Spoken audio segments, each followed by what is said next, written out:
Hello, this is Kirk Borne. Hope you are all there. I am going to deliver my presentation in just a moment here, but I just want to say hello from Northern Virginia on a beautiful sunny day. So let's get started. And so today we're going to be talking about AI for social good, but in a broader context of how do we use AI and machine learning in this data-drenched world that we live in.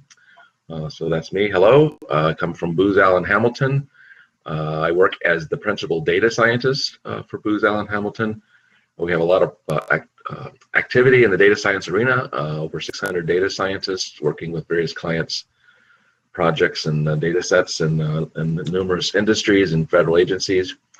And doing so, we have lots of intellectual capital, we call it. So the field guide to data science, which is shown there, is one of our many things. And on the last slide of the presentation today, you'll see links to more such things. So let's get started. So what we try to achieve from all this data that we're collecting in the world is value. I like to tell people that the two most important things in data science are the data and the science, that is knowing how to apply scientific method to discovery and hypothesis generation and model building from our data. But for big data, it's neither about big nor data. I like to say it's really about the value proposition, the value creation from all your information assets. And that value creation comes through the machine learning, the AI, the data science, these different methodologies. And so my little way of remembering this is about taking data to discovery, taking data to better decisions, using data to create value, a return on innovation from our data, or maybe data to dollars or data to dividends in some way. So basically innovative applications of sense making, which is AI and machine learning, sense making from our sensors, which are collecting the data everywhere. And then in concert with this, or in parallel with this, we're always looking for ways to improve society, improve life for people everywhere. So data science for social good is a pretty significant component of most of the work of the data science community. And so just a little bit of a summary of the kinds of discovery, the kinds of things we want to do with our data. And then I'll go from this broader discussion into a more specific discussion about applying this in what I call the smart driving or the self-driving enterprise, and then go from there to a discussion of our data science bowl activity this year. So the algorithms that we use are machine learning algorithms, and I always like to tell people machine learning is just basically a set of math algorithms, and if we apply those algorithms to data, we call it data mining. If we apply those algorithms to robotics or systems or devices, we call it AI. We call it artificial intelligence. So it's the same core set of algorithms that we're applying in those situations. And they're essentially trying to accomplish these four types of things: class discovery, correlation discovery, novelty or surprise discovery, sometimes called outlier detection, but I prefer surprise discovery, and then association or link discovery, finding the links across a network, across a graph, if you will, finding the unusual, interesting, co-occurring associations, links, and connections. So going back up to the top, so class discovery is about finding the new classes of objects, the segments of your population, and how they behave. So in that little diagram on the left there, it shows a simple toy model of a data set where we see three major data clouds, 1, 2, and 3, plotted in this three-dimensional parameter space, P1, P2, P3. And as we add more and more data, we start seeing additional little data clouds appearing, and even some outliers, sort of one-of-a-kinds appearing. So we start seeing more and more structure in this space as we add more data. And the structure includes not just the discussion of these classes, but clearly the rules that separate them, that define them, that constrain the boundaries of these classes. And even to the point of like data cloud 2, we see that the shape is essentially the shape of a banana. So sometimes this is called the banana diagram.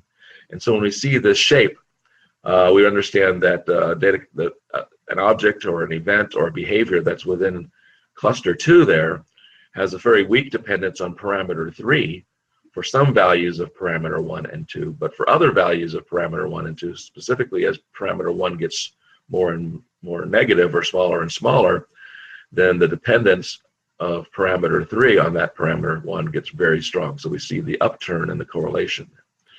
So in correlation discovery, which is associated with understanding these class boundaries and these class behaviors, what we're given in correlation discovery is both predictive and prescriptive power discovery. So when we apply this to machine learning and AI, basically what we're doing is an AI or a machine learning system or device is seeing what's in its environment, class discovery. It's seeing how it behaves under different conditions. That's correlation. And the predictive part of it is that if we understand if parameter 1 changes in a certain way, we will understand how parameter 3 will change. That's prediction. But it's also predictive power discovery, because what we're seeing in this diagram is essentially the DNA, the governing principles of behavior of objects in this space. And so if we want parameter 3 to be optimized in some way, let's say it's a cost function, or it's a revenue function, or it's some kind of benefit function, if we want to achieve a higher value of P3, we know we have to lower the value of P1 to get to that point. Similarly, if P3 is something like a risk factor or some negative function in terms of cost, and we want to minimize risk, minimize cost, then we understand that if P3 is that cost function, then higher values of P1 will lower the value of P3.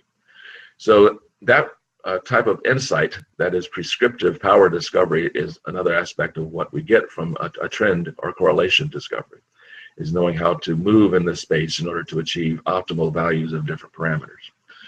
So again, from an AI or machine learning perspective, understanding how we move through our environment or how the system moves through its processes, how we can achieve optimal performance based upon these types of discoveries. And then, of course, the third one on the list is what I find fun. I mean, outlier detection is normally given a bad name in statistics books, but I think of outlier detection as the surprising, unexpected, rare thing in your system, in your database, the thing you hardly ever have seen before, maybe rarely see. It could be data problem, it could be a data quality problem, it could be a noise problem, that is a data processing or quality problem, but it actually might be the biggest discovery you've been waiting to find in your data. So I like to just call that novelty or surprise discovery. And again, if we're moving through an environment with an AI or a robotic device or any kind of machine learning algorithm that's moving through a data parameter space, again, identifying those interesting rare things is very important. And again, on the last one, if we consider our data as a graph, which is the more natural way to think about our data anyways, our world is not the natural data structure of the world is not an Excel spreadsheet. It's not rows and columns like an Excel sheet. The natural structure of the world is basically a network, a graph of links and connections between entities, whether those entities are people, products, or events. And so trying to find interesting connections and links across that space is again, an interesting application and necessity in the world of machine learning and AI. So all of those different ways of discovery can be applied at different levels of analytics maturity. So analytics maturity are these 5 steps, basically going from hindsight, which is descriptive analytics, telling you what happened, to oversight, which is sort of real-time diagnostic, what's going on right now, to the step 3, which is what I would call sort of the first step of advanced analytics, which is the predictive analytic foresight, what will happen, what will take place. And then once we understand that sort of DNA of the data, so to speak, the behaviors of the parameters, and we get insight from high dimensional data that we don't get from unidimensional, univariate data, when we see how a function will behave under different conditions from other contextual variables, and that gives us that insight, and therefore prescriptive analytics, optimizing what happens, optimizing an outcome, not just accepting what will happen, but optimizing what will happen. And then the last stage, the top stage, is cognitive analytics, where we reach sort of the best we can to emulate the human intellect, the human cognitive ability, where we see things around us, we see the context, we see what's going on in that context so we can make the right decision at the right time in the right context. And so that cognitive analytics is really moving us beyond question creation, question prepared in advance to question generation. That is saying, what questions should I be asking of my data? And again, the smart AI, the smart sense-making device, or the smart machine learning applied to your data is all about asking the right question, not asking your prepared historical questions. So again, descriptive analytics is sort of asking questions that you have always asked, sort of about what happened in the past, moving all the way up to the chain of asking the new questions. So that little graph there is an example. I won't have time to explain it in detail, but it's a map, a geospatial map on the left there of car thefts. It's a heat map of car thefts in San Francisco, the city of San Francisco. And when this map was made, so my company worked with the San Francisco Police Department to sort of analyze car thefts and see what they could do about it. So it was both descriptive and diagnostic in the sense of what has happened, what is happening this week, for example, but also predictive of what will happen. But even more so, it was prescriptive. That is, what can we do to change it?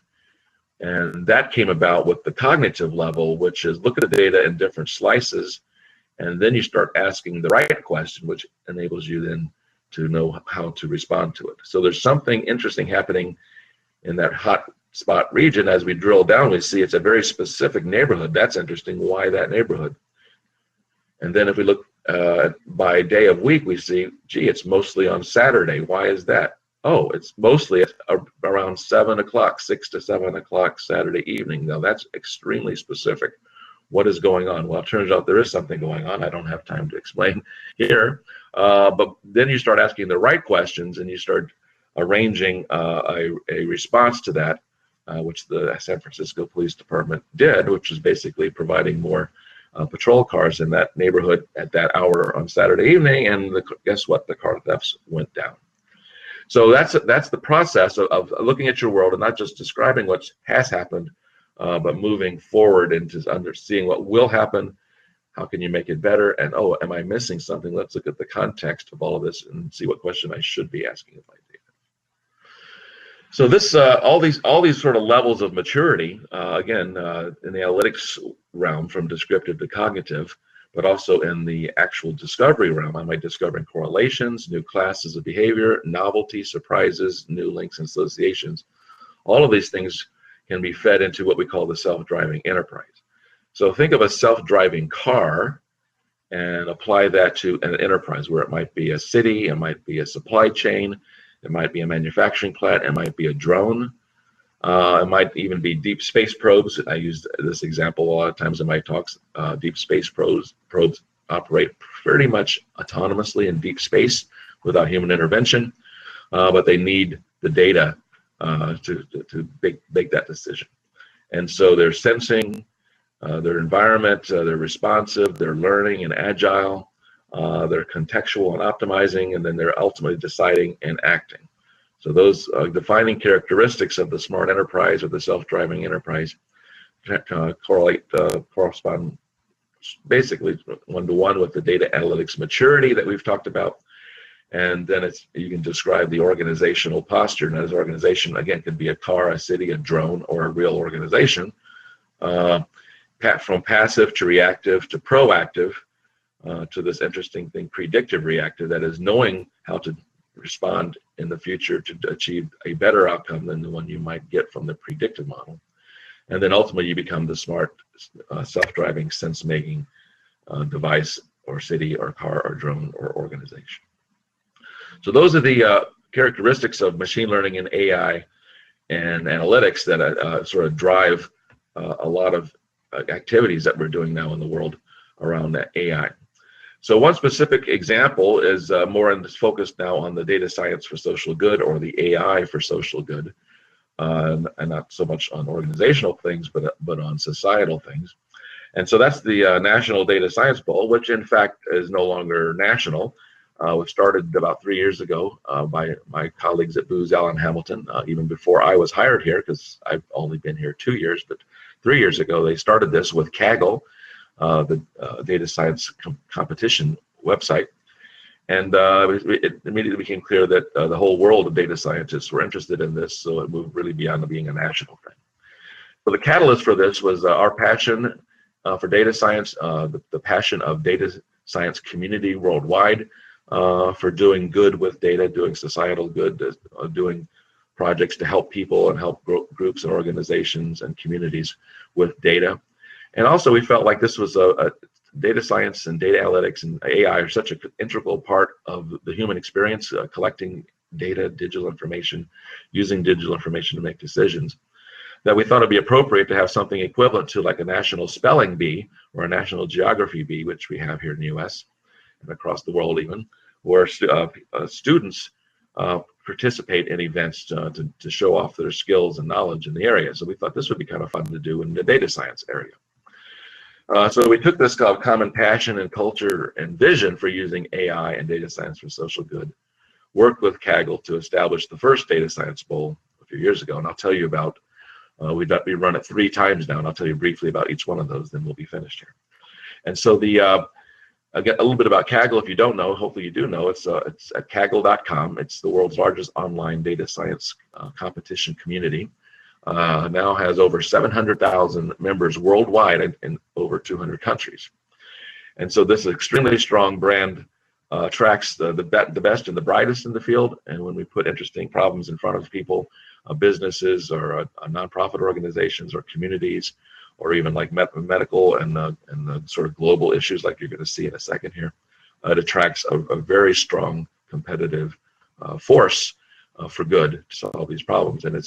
And even though the people are working for free, that is, you compete in this for nothing.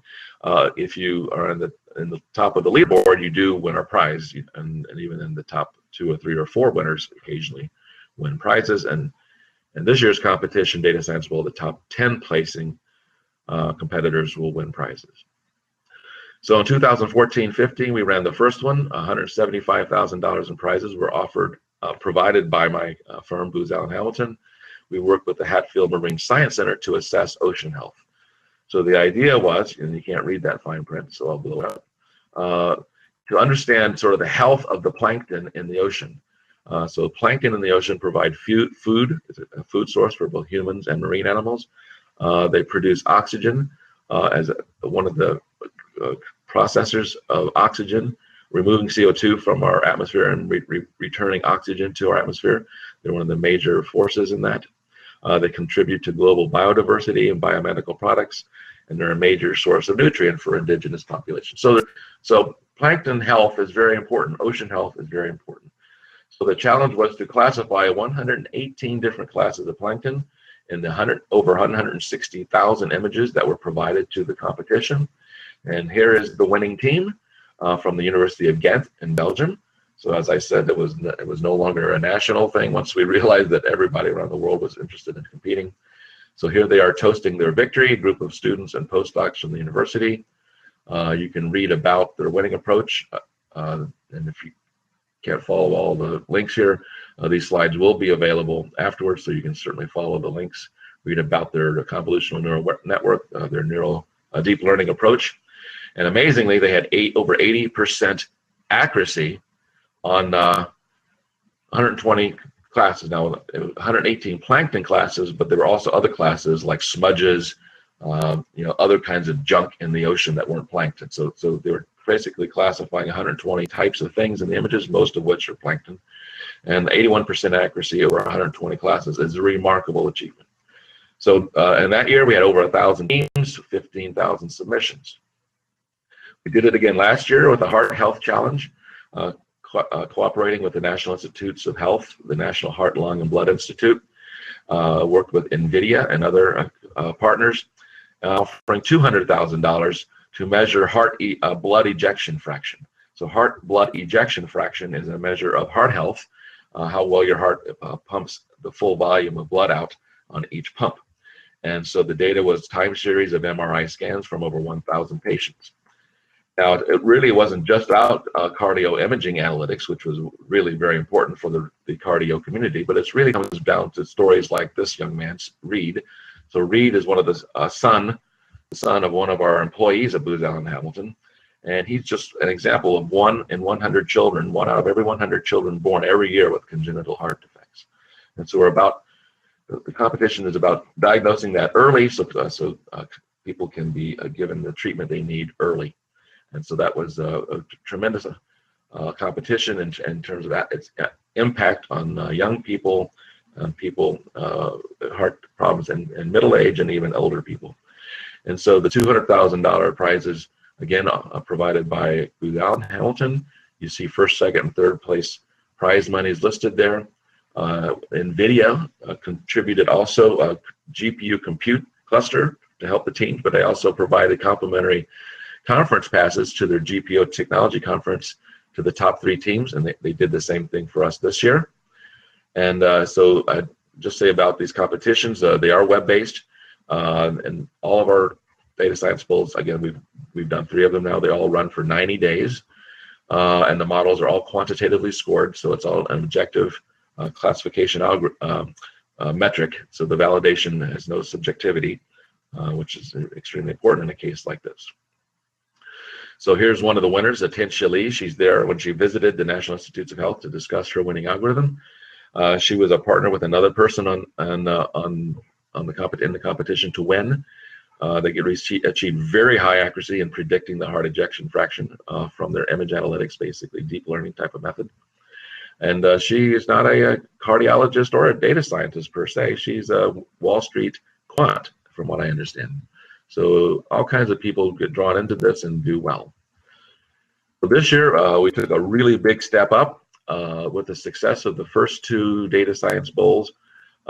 We had foundations wanting to contribute significantly to this year. And so the Laura and John Arnold Foundation offered and ultimately provided a $1 million purse to be shared among the top 10 competitors, and you'll see the distribution in a second here. So $1 million prize. So we've really gone up a notch. It will be the largest prize purse ever offered in Kaggle history. There were other competitions that had a target above 1 million, but the competition never achieved the standard, the desired metric to get the full prize. So this will be the largest awarded.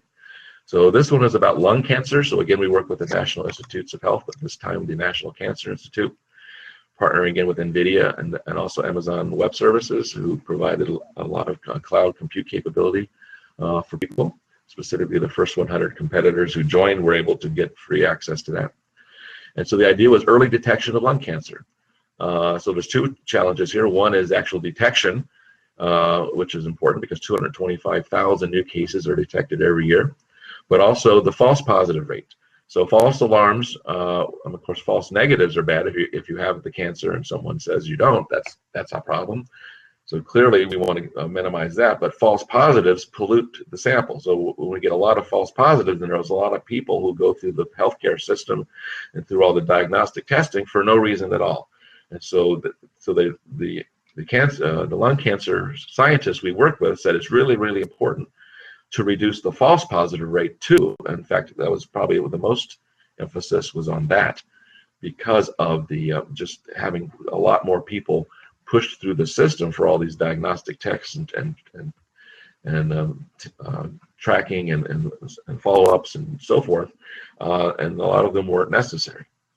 So that reduces the anxiety for those patients and also reduces the stress on our healthcare system and so forth.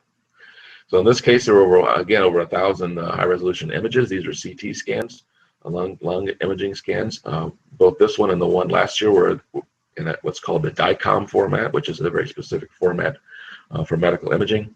And so people had to learn about this in order to participate in the competition. There's a link here to one of our Booz Allen data scientists, his experience in this year's competition. Now, our scientists can't compete for prizes because we're hosting and sponsoring it, but they can participate in just trying to achieve a good solution, a good algorithm that the medical community can use. And so again, a 90-day challenge. Here you see the distribution of prizes: 500,000 for first place, 200,000 for second, 100,000 for third, and then the next 7 places each $25,000.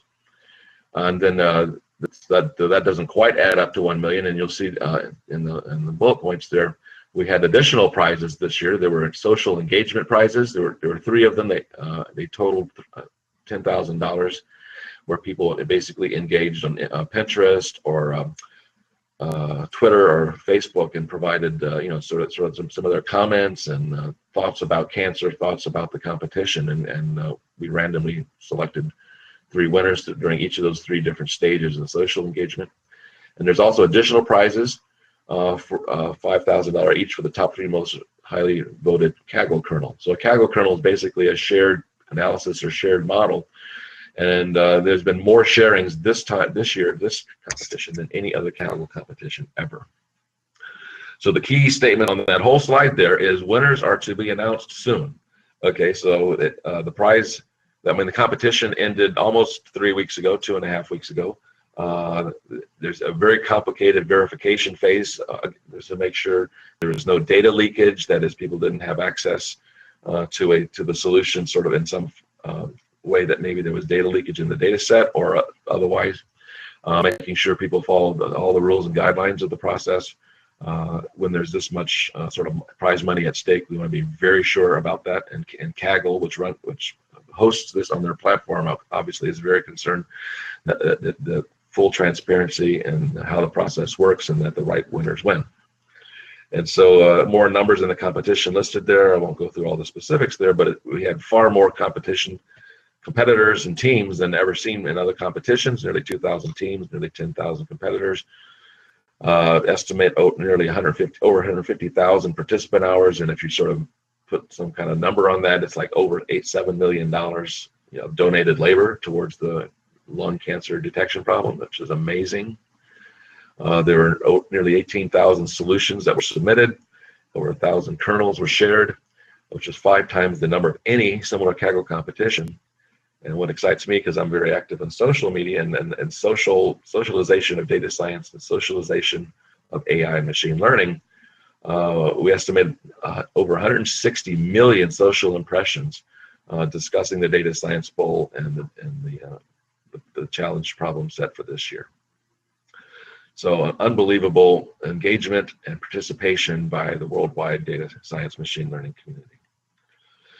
So this is all great. It's AI for social good. As I said, we have a culture, a passion for doing this, but there's a lot of discussion in the media lately.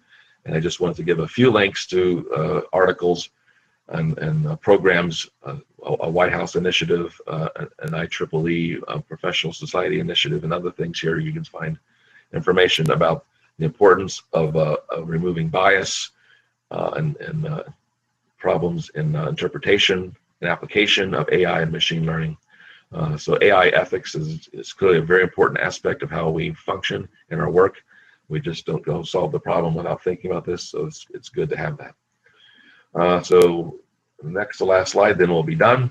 So we have here another sort of global way you can think about what we do. So independent of Kaggle competitions or other kinds of competitions, the global sustainability has gotten a lot of attention.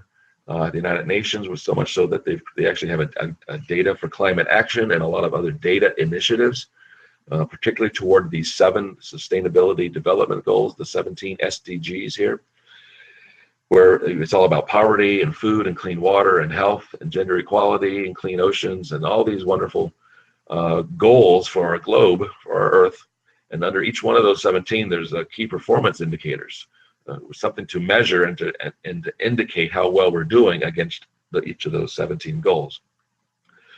So the last time I checked, underneath those 17, there's over 200, and this time I checked, 229 KPIs for the world, key performance indicators of things we can measure to see how well we're doing in this sustainability effort. So to me, it's the combination of the data, the Internet of Things, and our citizen data science. These are the partners in sustainability. Internet of Things we haven't talked much about here, but it's really about knowing the knowable by having sensors deep, wide, fast. That is, deeply embedded in systems across a broad context and basically in close to real time or near real time. So this deep, wide, fast measure of the world. And big data is in my definition of big data, it corresponds to the way we live now, that everything is being quantified and tracked, populations and persons, smart cities, smart farms, smart highways, environmental sensors, basically the Internet of everything. So applying the Internet of Things, the data that comes from Internet of Things, with our AI, machine learning, and data science algorithms and methods of class discovery, correlation discovery, novelty discovery, association discovery, hopefully we'll achieve many of these goals in our lifetime, and certainly do well on these many performance indicators. So if you want to like put a sensor on something and see how we're doing, think about reading through those 229 key performance indicators and see how you or your organization or your community can measure something, track something, and then work towards improving it and using that feedback from the KPI for continuous improvement of our world. So that's it. So at the top of the slides is a link to a place you can get them. I understand you're going to get a similar link right here within the platform that you're viewing today. So thank you for participating. Hope you are ready to change the world with AI and data science. And here's a whole bunch of links to things we have in my firm. All the books you see there on the right side, those are all free downloads. Some of them are pretty impressive.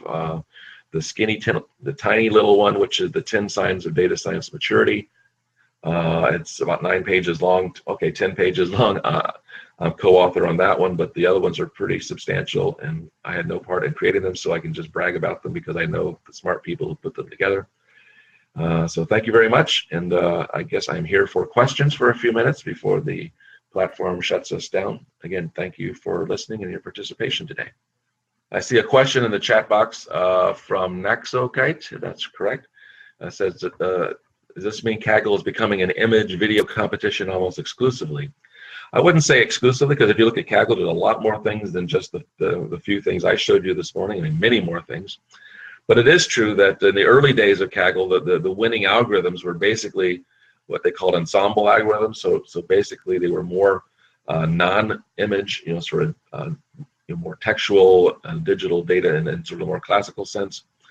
But as deep learning has become a real popular tool and a very successful and an incredible, powerful tool, we are seeing more competitions in Kaggle that are dealing with very complex data sets that we could never tackle before. We could never do really much analysis on. But now we have the tools, the capabilities, and the computing power, and the algorithms, and the smart people. So I think you'll see these image and video competitions simply because they are so hard, and they do require the force of the Kaggle community to attack them. So it's not so much that all problems are going to be these kinds of problems, but certainly on the Kaggle platform, I think you'll see more of those kinds of things. Question about open data. I think open data is it's an interesting question, because not all data can be open. I mean, if you think of medical data, personal medical data, that can never be open. Personal education data or other kinds of confidential data can never be open data. But there are data sets that can be open that, for example, government spending data, or my background is astronomy, so astronomy data, science data, pretty much are open data. There's lots of data sets that are open, definitely. There are other data sets that can be open once they are anonymized in some way, so that the personal identifiable information is removed, and those can be open, of course. So a lot of work goes into preparing data sets for Kaggle competitions long before the competition is ever launched. I mean, our team started almost a year ago for the competition that started 3 months ago. And so there's plenty of non-open data in the world, but something can be done to make the data accessible in the right kind of way. So I understand there's a question up here from Alexa. Isn't Kaggle part of Google now? That is true. I don't always understand how acquisitions work. A lot of times an acquired company sort of keeps its branding and keeps its its management structure and its organizational identity. I know my company, Booz Allen, has acquired a company that does health tracking and population health monitoring, and they maintain their own identity, even though they're a subsidiary of us. Maybe Kaggle will be the same way, so I'm not sure how much influence Google will have on that. But again, it's a community activity, Kaggle's community activity. So I can't imagine Google would sort of insist upon certain types of competitions or certain types of algorithms. That doesn't seem even like the normal way Google operates anyway. So I think it's a good thing because it gives a sort of longevity and confidence that the Kaggle world will continue for a long time to come. So it's yet to be seen how it will play out, but I'm thinking positively about it. Question: Are you aware of libraries that generate raw data that lead to some expected patterns? If this question is about teaching and training, there are groups that do provide things that now historically there was the KDD library at University of California, Irvine. They also have a machine learning library. So if you're familiar with the Iris data set, those are very small, sort of toy, very engineered data sets that sometimes come up with a very pure and accurate solution at the end, which is, as we know, not the real world. So Google and others are providing data sets. I know that Google has done this and Facebook is doing this now, providing actual access to some of their data sets that are more, the real world data, obviously anonymized, but real world data that can be used in teaching and training environments. So they're definitely, the large players like that, Google and Facebook and so on, that are doing this, and other individual groups are providing that. I have an entire article on open data on my blog site, rocketdatascience.org. So if you go to rocketdatascience.org, I'm just typing that in the chat box. You can just search for open data, and I have an article about hundreds, if not thousands, of sites that provide access to open data. So have fun with that. So next year's Data Science Bowl, there's a question. I have no idea. This year's was not even announced to January 14th, even though I was part of the team. I didn't even know until the day it was announced exactly what it was going to be. The team that was working closely with it obviously knew, but I was more on the social branding and social discussion side of it. And so they try to keep things close. But it still takes several months to identify a problem, several months to identify a data set, several months to clean the data set and prepare it and to validate that it could actually be used in a competition like this. It's pretty intense work by a large group of people. Someone estimated that just within our business, within Booz Allen Hamilton, there's something between $2 and $4 million of donated labor from our data scientists in preparing for one of these competitions. And it just, again, shows the passion of the people to do that. There was a question about the marketing and the environment, marketing and the use of machine learning there, and there's plenty of applications of AI and machine learning in the digital marketing world, specifically around behavioral analytics and predictive customer behavior analytics. So I think that's it. Thank you very much for everyone.